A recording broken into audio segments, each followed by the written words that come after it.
some point it looks romantic built on. Well, with Mendelssohn, it is certainly not national, but it is not cosmopolitan either. Oh, it's not? No, it is a political term that would be helpful for the task of emancipation. And what I tried to show is that what Mendelssohn was arguing, it was basically taking the Kantian argument of, for Kant, the individual was already free, he just didn't realize it. And he has to get out of the maturity by speaking and so on. I think you have shown this in your talk in the beginning. But for Mendelssohn, it was it's a progress. So he uses the kind of that's why he uses the verb. He doesn't speak of the enlightenment, but to enlighten. One has to get polished. It was an offer for the discussion of emancipation.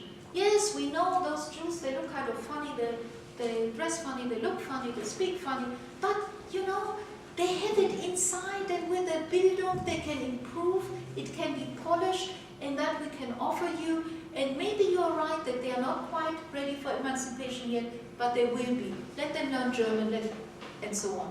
That was all part of that. It became this question of development, became more and more linked to this biological thing, most clearly in Goethe, where he compares the plants and the people all the time.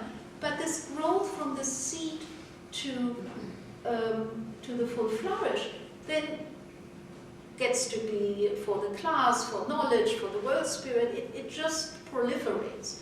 But parallel to that is this national discourse. And what I was trying to show is not just what is in common, but what is negative, different, but also what is negative about this. That there might be indeed a reason to speak about education instead of Bildung, because it is in many ways so loaded with that sense of the enlightenment coming out. Of course, you know, we have Chomsky who believes in language like that. So it's absolutely. Yeah. You take Bildung back into Eckhart and contemplation. I fast forward that up to the German term Geist, and the way that the innerness of Bildung works. How do you bring that into relationship to aesthetic education? Because I think that's one aspect of Bildung in terms of wholeness, completion, integration, that, you know, that's assumed, but, you know, maybe could be developed a little bit more. I'm thinking Schiller here, just particularly the ways in which Bildung could be aligned with aesthetic education, maybe distinguished from. Well, in my Eckhart is a theological concept, imagery, so that has not, that is far removed from what Schiller does. Schiller is, that's not Bildung in Schiller. What Schiller is trying to show is that by that there is something like a moral education, we use it Erziehung. This is the difference between Bildung and Erziehung. That there is something like a moral education that the stage can do for you. That you go to the theater, you see something in the theater. Let's say you see Joan of Arc. Joan of Arc is on the theater. Well, you know, maybe you should not be in an army and fight and kill or whatever, but if you would be as wonderful as, if you can identify, if you see her moral beauty in some ways, you can leave the theater and become a better human being as well. So just the opposite to Brecht, who says, you know, don't identify, we have Verfremdung and so on and so forth. But that's education. It is not in the being already in there. The danger of the term of Bildung is that in the conception of the term, it presupposes that there is already something in you that waits for the development. And that's why it could have been used for a national agenda.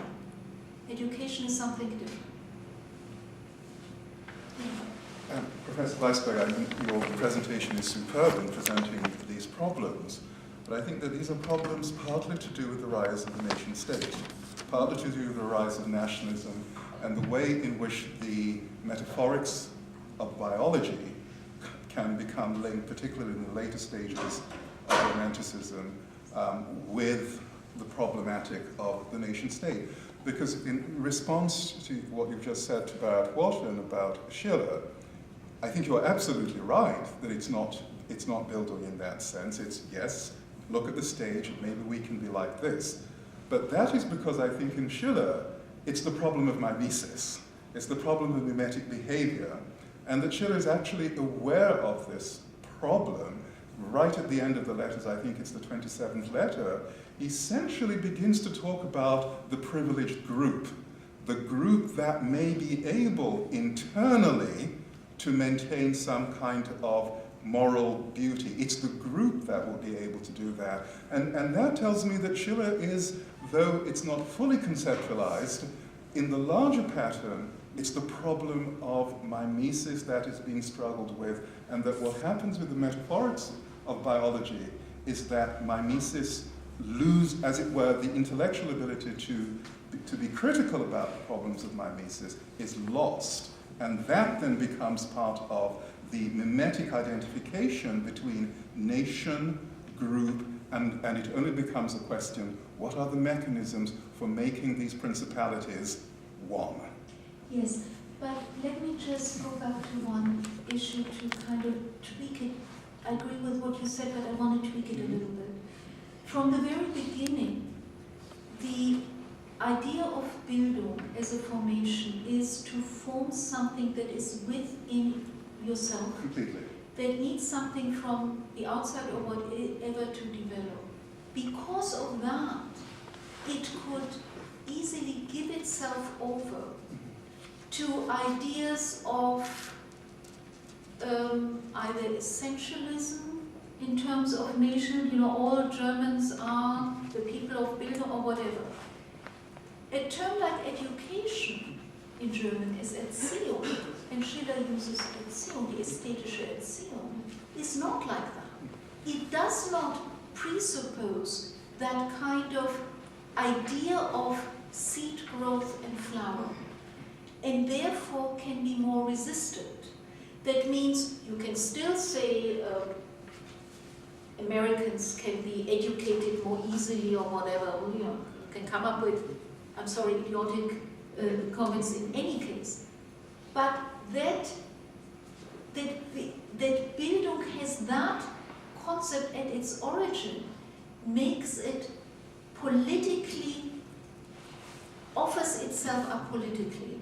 And it was always used as, on the one hand, a political term against something or the other, against the French, against this, again.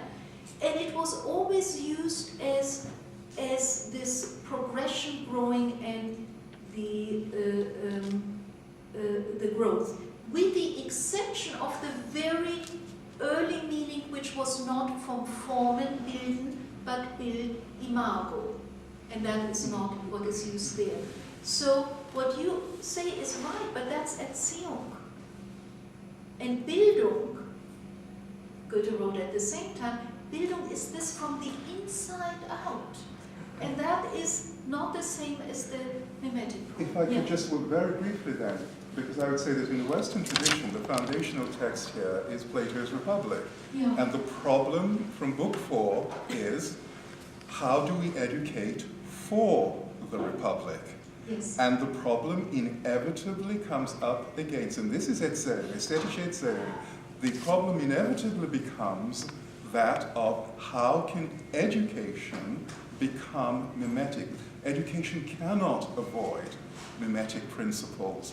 The language that Plato uses of impressing, of creating, these are mimetic principles, and I'm suggesting that it's not a problem uniquely. So whilst I agree with your intellectual history, it's not a problem uniquely of Bildung, it's a problem that in the very philosophy of education and why art may or may not be able to